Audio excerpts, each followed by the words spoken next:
بسم اللہ الرحمن الرحیم قال رسول اللہ صلی اللہ علیہ وآلہ وسلم العلماء ورثۃ الانبیاء۔ فرمان ذیشان پیغمبر ختمی مرتبت علیہ الصلوۃ والسلام ہے کہ علماء نبیوں کے وارث ہیں۔ معصومین علیہ الصلوۃ والسلام ارشاد فرماتے ہیں کہ حقیقی علماء ہم خود ہیں، کائنات کے امیر علی بن ابی طالب علیہ الصلوۃ والسلام سے لے کر امام زمان عجل اللہ تعالی فرجہ الشریف تک۔ آج آپ کی خدمت میں جس عالم ربانی کا تذکرہ کرنا ہے وہ استاذ العلماء والفقہاء جناب علامہ سید محمد باقر علی اللہ مقامہ، جو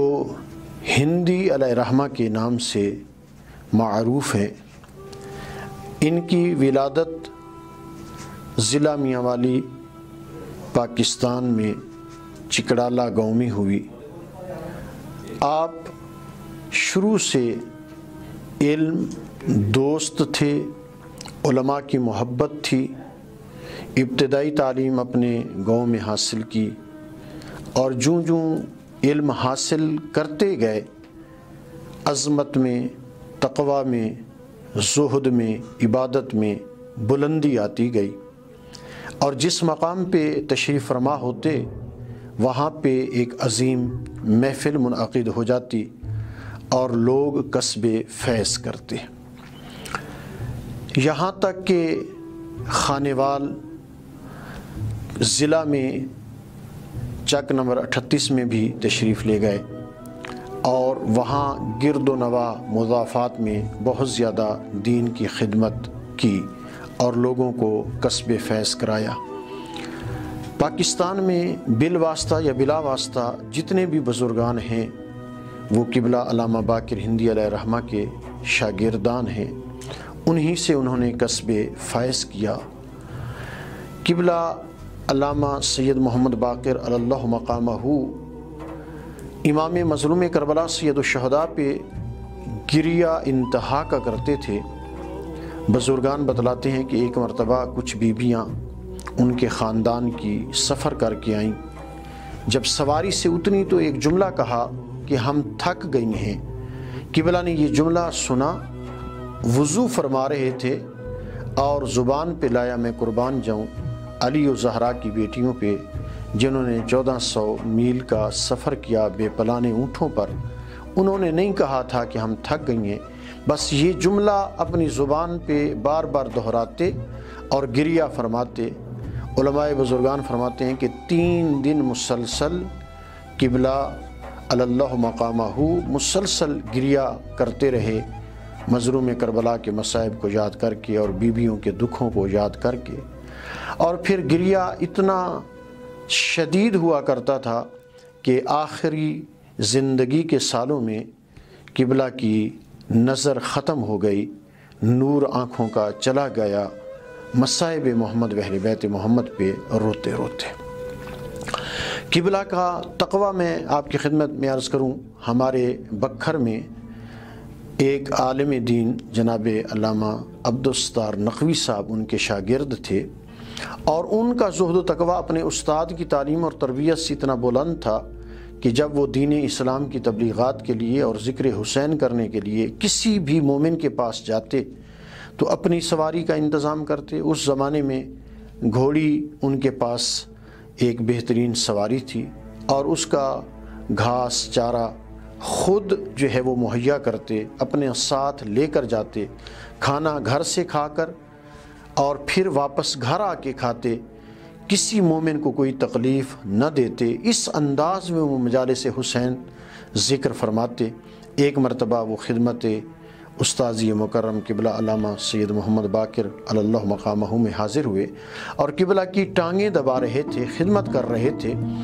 تو قبلہ علامہ سید محمد باقر علی اللہ مقامہ نے جناب علامہ عبدالستار نقوی سے استفسار کیا کہ بیٹا یہ بتاؤ کہ آپ اتنے خلوص سے مجالس پڑھتے ہیں، اگر جس دن مجلس بہت زیادہ آپ کی مقبول ہو جائے اور نعرہ بہت زیادہ اس میں لگے، لوگ واہ واہ زیادہ کریں، یا مصائب بیان کرتے ہوئے لوگ گریہ زیادہ کریں، تو کیا تیرے دل کو خوشی ہوتی ہے؟ عرض کرنے لگے استاذی مکرم یہ تو انسان کی فطرت ہے، ایسا تو ہوتا ہے۔ تو قبلہ نے ایک جملہ فرمایا کہ بیٹا پھر آپ کی کوئی مجلس نہیں ہے۔ تو قبلہ علامہ عبدالستار نقوی اللہ مقامہ زارو قطار رونے لگے، گریہ کرنے لگے، کہا قبلہ میری کوئی مجلس قبول نہیں ہے۔ پھر قبلہ نے انہیں تسلی و تشفی دی کہ انشاءاللہ قبول ہیں۔ دل میں یہ بھی نہیں آنا چاہیے کہ میں واہ واہ کرانے کے لیے مجلس پڑھتا ہوں اور میرا دل خوش ہو، یا گریہ زیادہ ہو تو تب میرا دل خوش ہو، نہ، للہیت کے لیے، خوشنودی محمد و اہل بیت محمد کے لیے اور حصول شفاعت محمد و اہل بیت محمد علیہم الصلاۃ والسلام کے لیے مجالس سے عذاب پڑھا کرو۔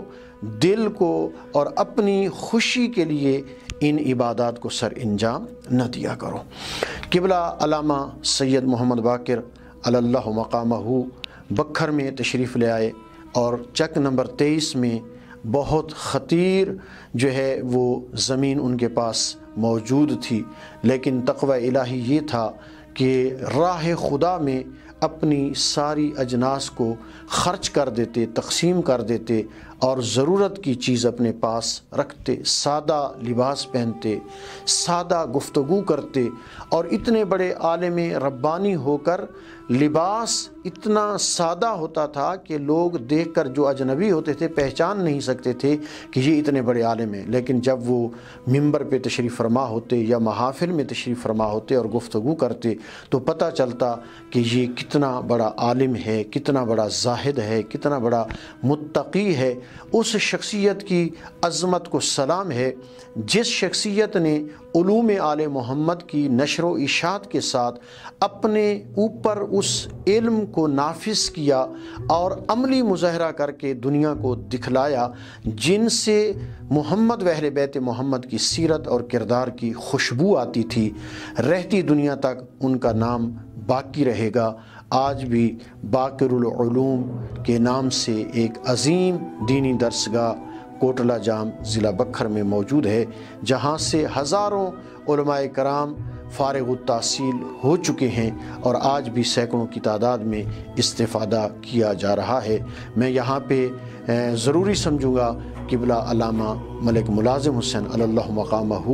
بہت عظیم بزرگ عالم دین جو اس ادارے کی مدیریت فرماتے رہے، اور آج بھی ان کے وہ نقوش باقی ہیں اور علماء بزرگان اس کو جاری و ساری رکھے ہوئے ہیں۔ خالق ہم سب کو علماء حقہ کی سیرت اور کردار اپنانے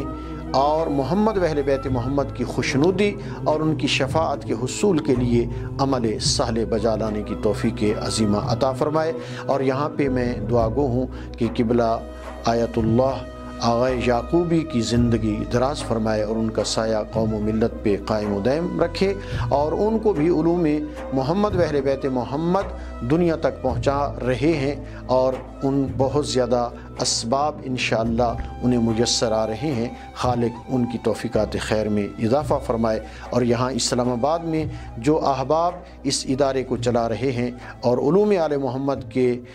حوالے سے کام کر رہے ہیں، خالق ان سب کی توفیقات خیر میں اضافہ فرمائے۔ والسلام علیکم ورحمۃ اللہ وبرکاتہ۔